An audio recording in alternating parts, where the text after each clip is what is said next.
ఇక ఆంధ్రప్రదేశ్ రాజకీయాల విషయానికి వస్తే అసెంబ్లీ సమావేశాల ఈ సెషన్కు కూడా వచ్చేది లేదు. ప్రతిపక్ష హోదా ఇచ్చే వరకు అసెంబ్లీకి రాము అంటూ ఉన్నారు సార్ జగన్మోహన్ రెడ్డి.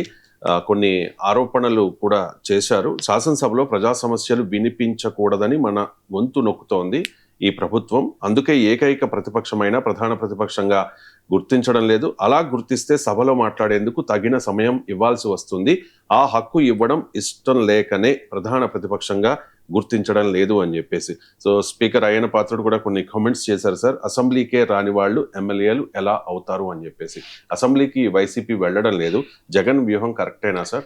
అండ్ అసెంబ్లీకి రాని వాళ్ళు ఎమ్మెల్యేలు ఎలా అవుతారు అని క్వశ్చన్ చేస్తున్న అయ్యన్న పాత్రుడు స్పీకర్ వాదన సరైందేనా సార్? అంటే మొదటి అంశము ప్రతిపక్ష హోదా అనేది ఒక డిఫరెంట్ అంశం. దీనిపై నా అభిప్రాయం గతంలో చెప్పాను.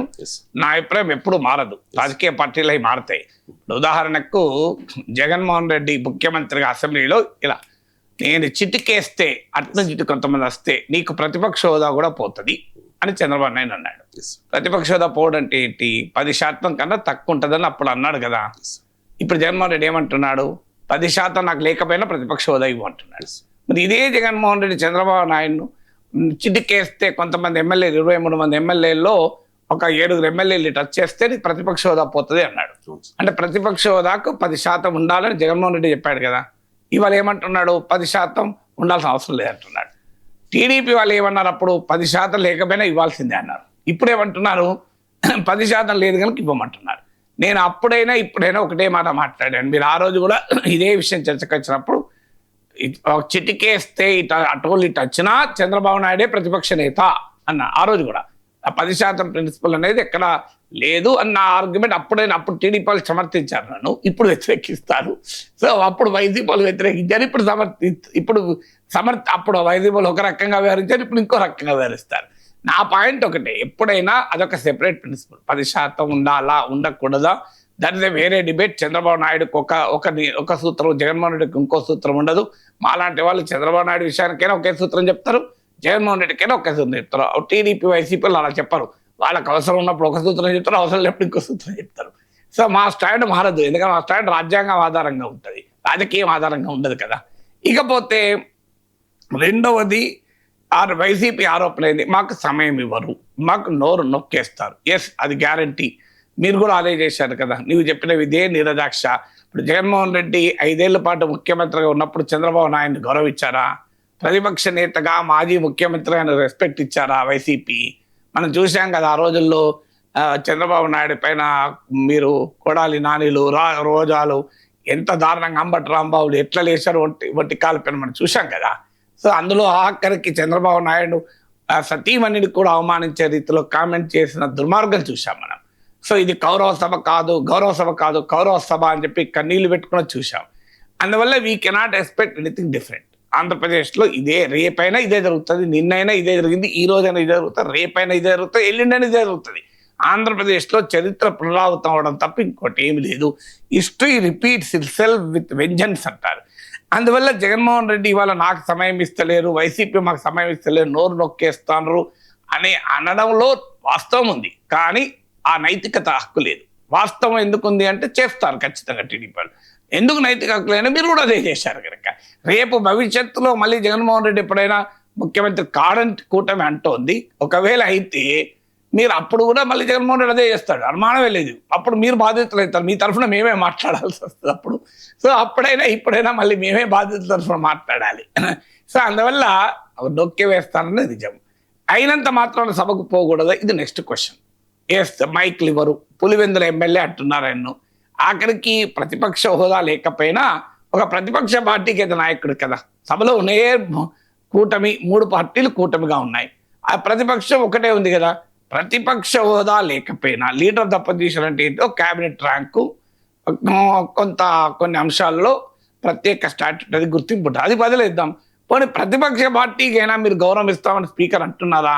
ఒక ప్రతిపక్ష పార్టీకి ఎంత సమయం ఇవ్వాలో ఇస్తాము అని స్పీకర్ చెప్పరు, సమయం ఇవ్వరు. ఎందుకంటే మీరు పులివెందుల ఎమ్మెల్యే అంటున్నారు, కానీ జగన్మోహన్ రెడ్డి పులివెందుల ఎమ్మెల్యే అడగలమా? పులివెందుల ఎమ్మెల్యే ఆయన ఒక్క పులివెందుల సమస్యలు మాట్లాడితే సరిపోతుంది. ఆ మాటకు వస్తే ఎమ్మెల్యే ఒక్క సభలో ఎలక్ట్ అయ్యే వరకే ఒక నియోజకవర్గం, సభలో ఎలక్ట్ అయ్యాక ఆయన సభ్యుడు అంతే. ఆ నియోజకవర్గం గురించి మాట్లాడాలని ఎక్కడ నిబంధనలు లేదు. నేను హైదరాబాద్, రంగారెడ్డి, మహబూబ్ నగర్ ఎమ్మెల్సీగా ఉన్నా. విశాఖ స్టీల్ పైన మాట్లాడినా, విశాఖ రైల్వే జోన్ పైన మాట్లాడినా, విశాఖ మన్యంలో ఉండే సమస్యల మీద మాట్లాడినా, అనేక సమస్యల మీద మాట్లాడినా. కేవలం నేను నా 3 జిల్లాలే మాట్లాడతా. నా సభలో సభ్యుడు దేనిపైన మాట్లాడచ్చు. అందువల్ల ఆ లాజికే కరెక్ట్ కాదు. జగన్మోహన్ రెడ్డి పులివెందుల ఎమ్మెల్యే అంటే ఆయన ఒక ప్రతిపక్ష పార్టీకి నాయకుడు. ఈవెన్ పులివెందుల ఎమ్మెల్యే అయినా అన్నిటి మీద మాట్లాడచ్చు. సమయం ఇవ్వరు కదా అని సభకు నేను గైరాజరైతానా అంటాడు. అది కరెక్ట్ స్ట్రాటజీ కాదు అని. ఎందుకు కరెక్ట్ స్ట్రాటజీ అంటే మనకు ఎప్పుడు కూడా రామాయణాలు, భారతాలు, పురాణాలు, మన కథలు, మన సాహిత్యము మనకు కొంత విజ్డమ్ని ఇస్తుంది, వివేకాన్ని ఇస్తుంది.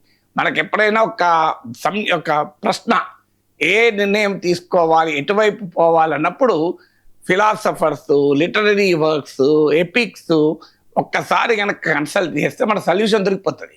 మీకు మహాభారతంలో మనకి ఇదే ఇష్యూ ఉంది. దుర్యోధనుడు దగ్గరికి సంధికి పంపిస్తాడు ధర్మరాజు. కానీ అప్పుడు సంధికి ఒప్పుకుంటాడా అనే ధర్మమీమాంసలు ఉన్నప్పుడు శ్రీకృష్ణ పరమాత్మ మాట అంటాడు, సంధి కుదరదని తెలుసు, సంధికి సుయోధనుడు అంగీకరించడని తెలుసు, అయినను పోయి రావలను అస్థినకు అంటాడు.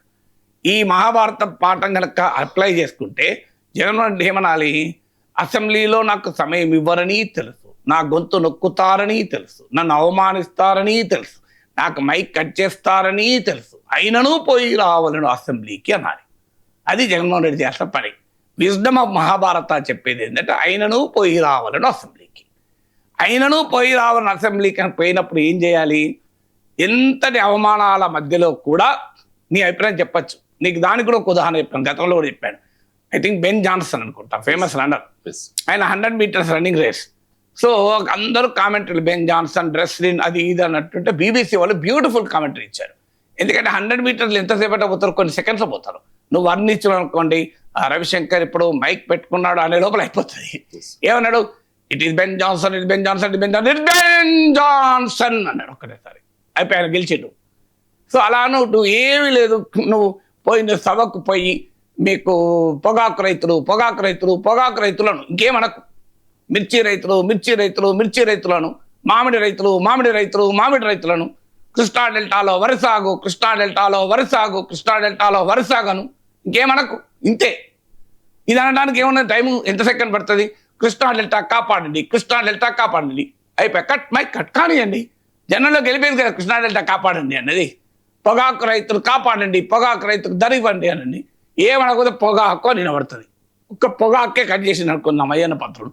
పోనీ జనాలు తెలియదు ఎవరు పొగాకు గురించి మాట్లాడుతున్నాడో, పొగాకు రైతు గురించి మాట్లాడుతున్నాడని. పోనీ మీ ఎజెండా కూడా ఉన్నది కదా, డిఎస్సి అనండి, ఏదో ఒకటి అనండి. అది అనడానికి మనకు అభ్యంతరం ఏముంది? అందువల్ల నేనే ఆ ప్లేస్ ఉంటే ఏమంటా అంటే, మైక్ ఇచ్చినా ఇవ్వకపోయినా ఒకటే మాట అంట, పొగాకు రైతులను 100 సార్లు అంట. ఇంకేమన్నా 100 సార్లు అంటే ఇంకా అది ఎక్కువ పాపులర్ అవుతుంది.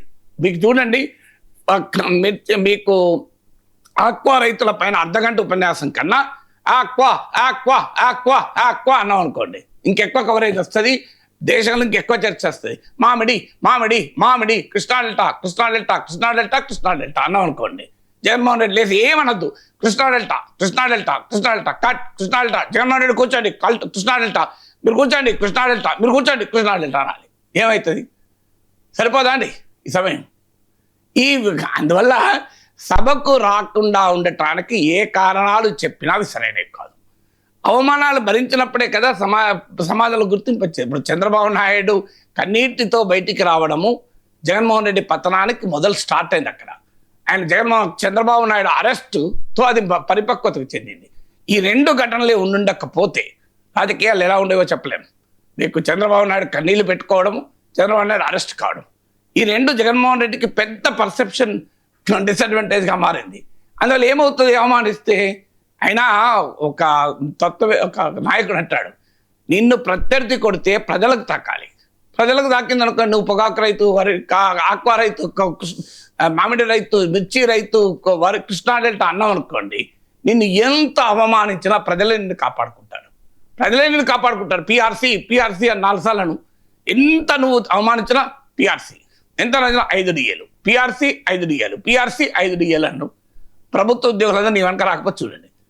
ఎంత అవమానించడానికి జగన్ రెడ్డి గొడ్డల పార్టీ నీదను, నువ్వు వివేక్ హత్య చేసినావు, బాబాయ్ని చంపినావు. ఇక వాళ్ళు టీడీపీ వాళ్ళు ఎన్ననండి ఒకటే లేచి పిఆర్సీ అను. నేను ఉద్యోగులు లక్షలాది మంది ఉద్యోగులు నేను ఓన్ చేసుకోవచ్చు చూడు. అందువల్ల ప్రజా సమస్యలు లేవనెత్తేటప్పుడు పబ్లిక్ లైఫ్లో ఉన్న వాళ్ళు అవమానాలను ఎదుర్కొన్నా భరించాల్సిందే. అది ఏముంది అంటుంటారు అంటే మమ్మల్ని అంటలేరు. ఆఖరికి ఏ సభలో లేకపోయినా ఓ మీడియాలో మాట్లాడుతుంటేనే నా పైన ఎన్ని రకాలుగా అవమానిస్తున్నా నేను భయపడుతున్నాను. అవమానించుకోండి, నేను ప్రజా సమస్యలను మాట్లాడుతూనే ఉంటాను. ప్రజలే నన్ను కాపాడుకుంటారు. ఆ వైఖరి పబ్లిక్ లైఫ్లో ఉన్న వాళ్ళు ఉండాలి. పబ్లిక్ లైఫ్లో ఉన్న వాళ్ళు ఇప్పుడు కూడా ప్రత్యర్థులు అవమానిస్తారు కదా అని భయపడ్డా, మోమాట పడ్డా, దాన్ని ధిక్కారంగా భావించిన ప్రెస్ కాన్ఫరెన్స్లో మాట్లాడతా అంటే ఖచ్చితంగా సభలో మాట్లాడాల్సింది. ఇక అయ్యన్న పాత్ర అన్నట్టు ఎమ్మెల్యే కాని వారికి మరి సభ రాకపోతే ఎమ్మెల్యే అంటే చాలా మంది ఎన్టీ రామారావు సభకు రాకుండా భీషణ ప్రతిజ్ఞ చేసిన ఉదాహరణ లేవా? చంద్రబాబు నాయుడే కదా ఇలా అవమానించిన తర్వాత నేను సభకు రానని చెప్పి రాకుండా ఉండలేదా? మరి అది సభలో అదొక నిరసన. సభకు రాకపోవడం కూడా ఒక ఫామ్ ఆఫ్ ప్రొటెస్టే. అందువల్ల ఆ ఫామ్ ఆఫ్ ప్రొటెస్ట్కు పిన్నలు అవుతుంది. ఏమైతే ఎమ్మెల్యేకి జీతం ఎమ్మెల్యే జీతం కొరకు జగన్మోహన్ రెడ్డి కింద మీద అయిపోయి అవుతాడా? వైసీపీకి ఉన్న 11 మంది ఎమ్మెల్యేలు సాలరీ ఇవ్వకపోతే వాళ్ళు పస్తులు ఉంటారా? నాకు అర్థం కాదు. అది ఏం శిక్షణ నాకు ఇప్పటికీ అర్థం కాదు.